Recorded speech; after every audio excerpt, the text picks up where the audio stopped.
bodybuilder here in the Team Animal Training Compound, and I wanted to take a few minutes to talk to you about how I program shoulder workouts.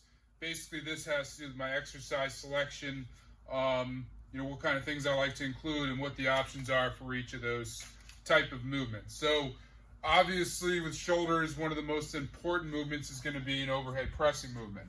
So, one of my bread and butter movements is going to be an overhead dumbbell press. And when I do overhead dumbbell presses, I don't put this perfectly vertical. It's usually probably, 75, 80 degrees. I don't know exactly where this is, but it's slightly behind 90 degrees, and that's just a little more comfortable on my shoulders.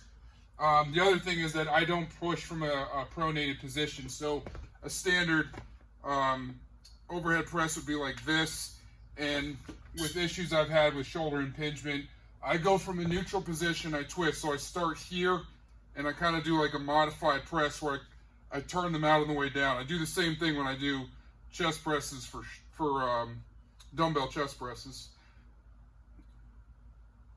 So that's going to be one of my things that I would go heavier on. Basically, I would do one of two types of overhead presses as my primary pressing movement. It's either going to be the overhead dumbbells, or the other one that I really like to do is a standing military press. I do like doing these standing because you get a lot of core engagement, a lot of shoulder stabilization, a lot more involved than you do from a seated position. So since I've gotten this bar, this is a Kabuki Cadillac bar, which I actually purchased for benching, but I really like it for standing military presses. So when I do my military presses, I use this. I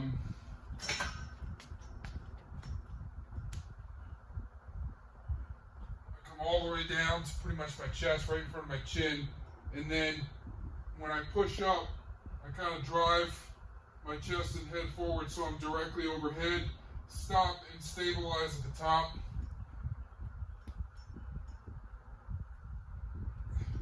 So basically, one of those two movements would be my primary overhead pressing movement.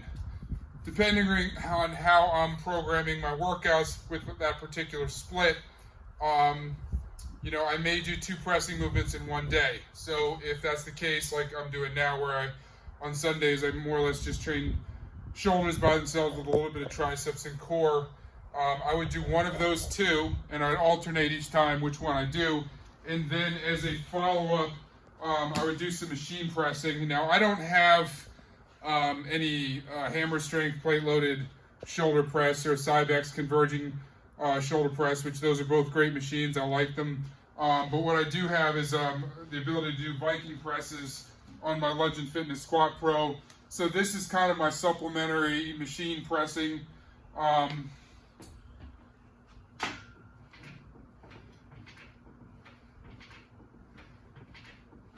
That kind of get some extra work on the shoulder presses.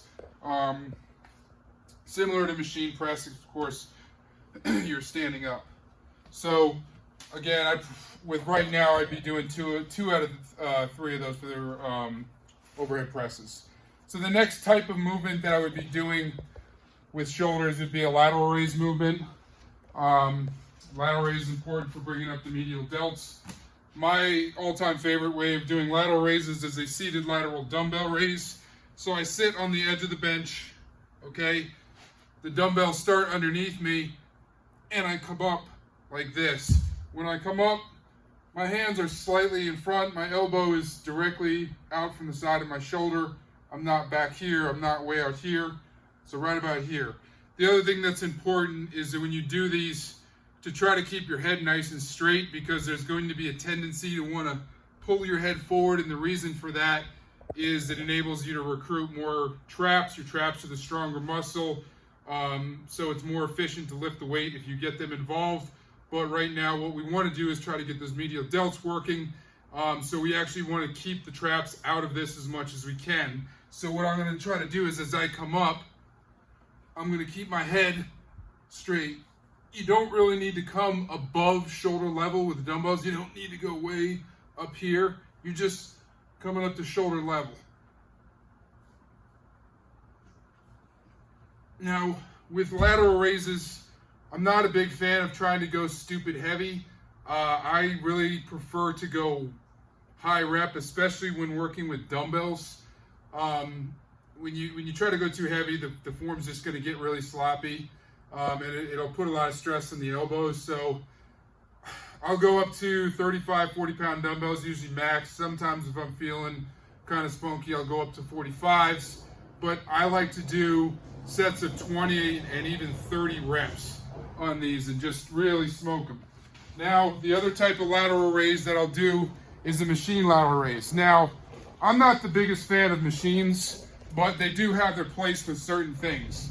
A lot of things I really don't gravitate towards machines, but for lateral raises, I do like machines. I have this old Cybex lateral raise machine, and what this enables you to do is get some heavier reps in, and it doesn't put the stress on your elbows because all the weight is right here in your arm.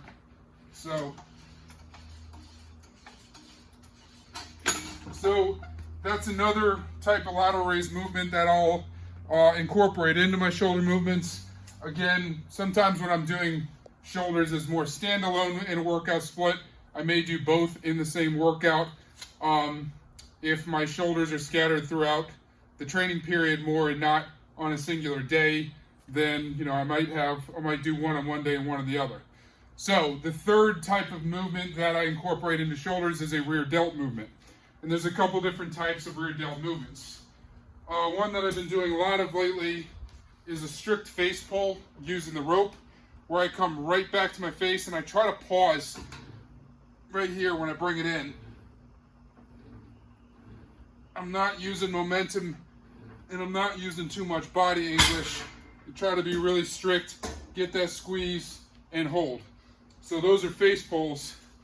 The other type of movement that I do is what I call a reverse fly type movement, and there's several different ways to go about this. The first type of reverse fly movement is to do with cables, no attachments. I just pull this out, grab behind that ball, okay, and you're coming like that. It's actually a little too low. You got to find the right height setting to get the feel here.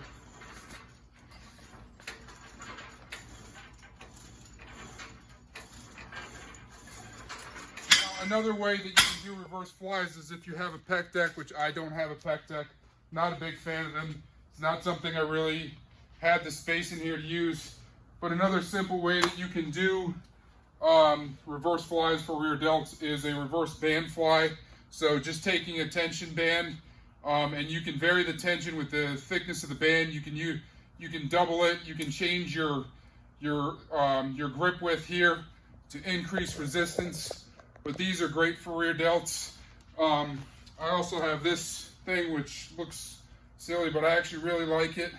You get warmed up and you can increase the resistance by adding that third band.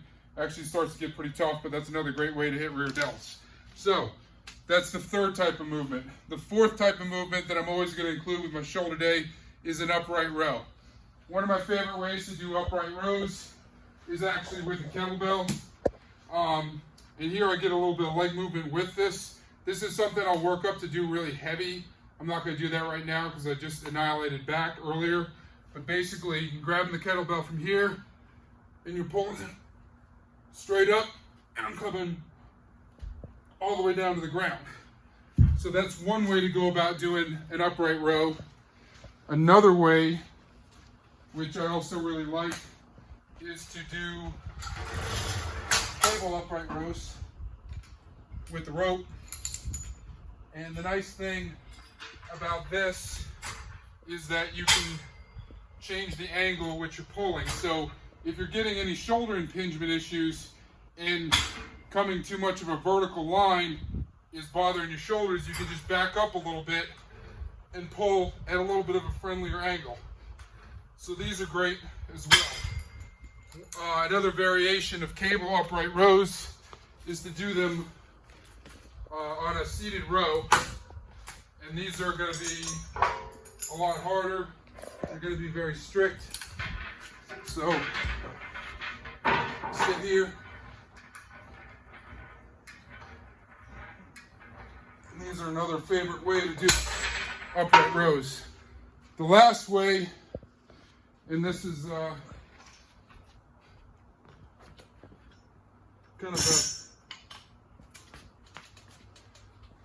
kind of a variation of something you'd see with your Olympic lifters, is to do a wide or snatch grip style upright row, which is kind of like a high pull.